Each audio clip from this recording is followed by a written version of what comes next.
ಎಲ್ಲರಿಗೂ ನಮಸ್ಕಾರ. ನಾನು ಲಲಿತಾ. ಆಹಾರ ಶ್ರೀ ಚಾನಲ್ಗೆ ತಮಗೆಲ್ಲರನ್ನು ಸ್ವಾಗತಿಸ್ತಾ ಇದ್ದೀನಿ. ಇವತ್ತು ನಾನು ಮಶ್ರೂಮ್ ಪೆಪ್ಪರ್ ಮಸಾಲ ಮಾಡೋದು ಹೇಗೆ ಅಂತ ತೋರಿಸಿಕೊಡ್ತಾ ಇದ್ದೀನಿ. ಇದು ತುಂಬ ಸುಲಭವಾಗಿ ಮಾಡ್ಕೋಬಹುದು, ಅಷ್ಟೇ ರುಚಿಕರವಾಗಿಯೂ ಮಾಡ್ಕೋಬಹುದು. ಹಾಗಿದ್ರೆ ಬನ್ನಿ ಈ ಮಶ್ರೂಮ್ ಪೆಪ್ಪರ್ ಮಸಾಲ ಮಾಡೋದು ಹೇಗೆ ಅಂತ ನೋಡೋಣ. ಇಲ್ಲಿ ನೋಡಿ, ನಾನು ಮಶ್ರೂಮ್ 200 ಗ್ರಾಮ್ನಷ್ಟು ತಗೊಂಡಿದ್ದೀನಿ. ಇದರ ಮೇಲ್ಗಡೆ ಒಂದು ತೆಳುವಾಗಿ ಲೇಯರ್ ಇರುತ್ತೆ. ಆ ಲೇಯರನ್ನು ನಾವು ತೆಗಿಬೇಕಾಗತ್ತೆ. ಇಲ್ಲಿ ನೋಡಿ, ನಾನು ತೋರಿಸ್ತಾ ಇದ್ದೀನಿ. ಈ ರೀತಿಯಾಗಿಯೂ ಕೂಡ ನೀವು ತೆಗಿಬಹುದು. ಹಾಗೆಯೇ ಇನ್ನೊಂದು ರೀತಿಯಲ್ಲಿಯೂ ಕೂಡ ನಾನು ತೋರಿಸಿದ್ದೀನಿ. ಹಿಟ್ಟು ಹಾಕಿ ಅದನ್ನು ಹೇಗೆ ಕ್ಲೀನ್ ಮಾಡೋದು ಅಂತ ಕೂಡ ತೋರಿಸಿಕೊಟ್ಟಿದ್ದೀನಿ. ಆ ರೆಸಿಪಿ ಡಿಸ್ಕ್ರಿಪ್ಷನ್ನಲ್ಲಿ ಲಿಂಕ್ ಕೊಟ್ಟಿರ್ತೀನಿ, ನೀವು ಅಲ್ಲಿ ಹೋಗಿ ನೋಡಬಹುದು. ಅದು ಮಶ್ರೂಮ್ ಪೆಪ್ಪರ್ ಡ್ರೈ ಫ್ರೈ ಮಾಡೋದು ಹೇಗೆ ಅಂತ ತೋರಿಸಿದ್ದೀನಿ.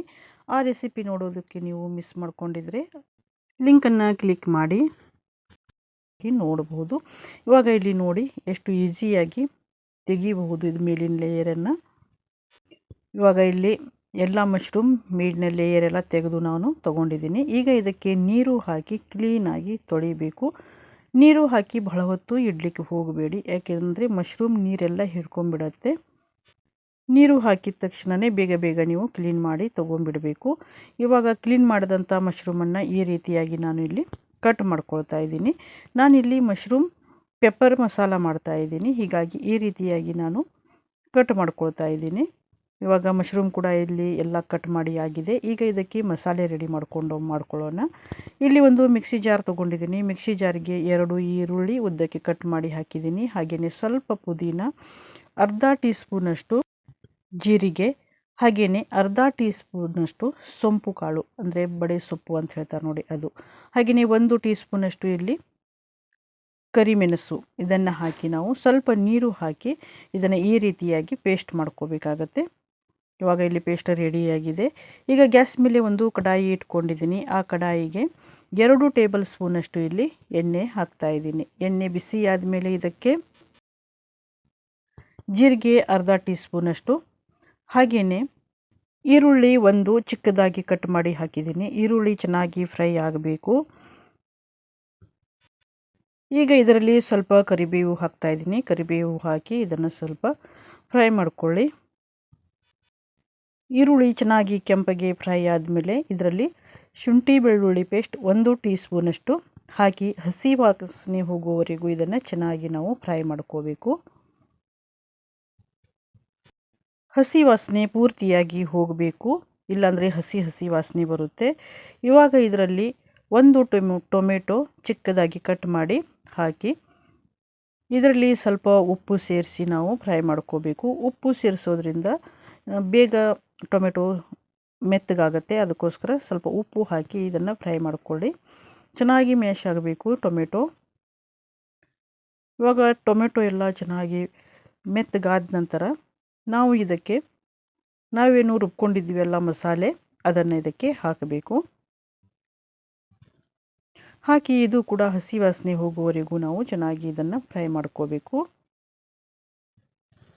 ಇದು 3 ರಿಂದ 4 ನಿಮಿಷ ನಾವು ಈ ರೀತಿಯಾಗಿ ಫ್ರೈ ಮಾಡ್ಕೋಬೇಕು.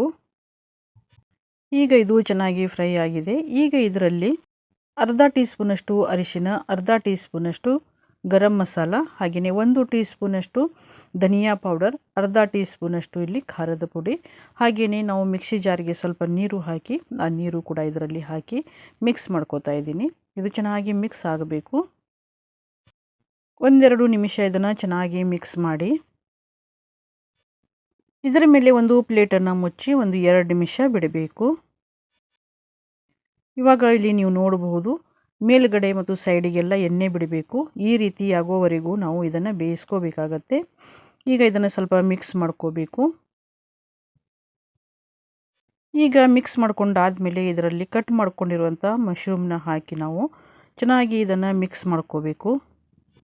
ಸ್ವಲ್ಪ ಇಲ್ಲಿ ಉಪ್ಪು ಸೇರಿಸ್ತಾ ಇದ್ದೀನಿ. ಉಪ್ಪು ಸೇರಿಸಿ ಇದನ್ನು ಚೆನ್ನಾಗಿ ಮಿಕ್ಸ್ ಮಾಡಿ.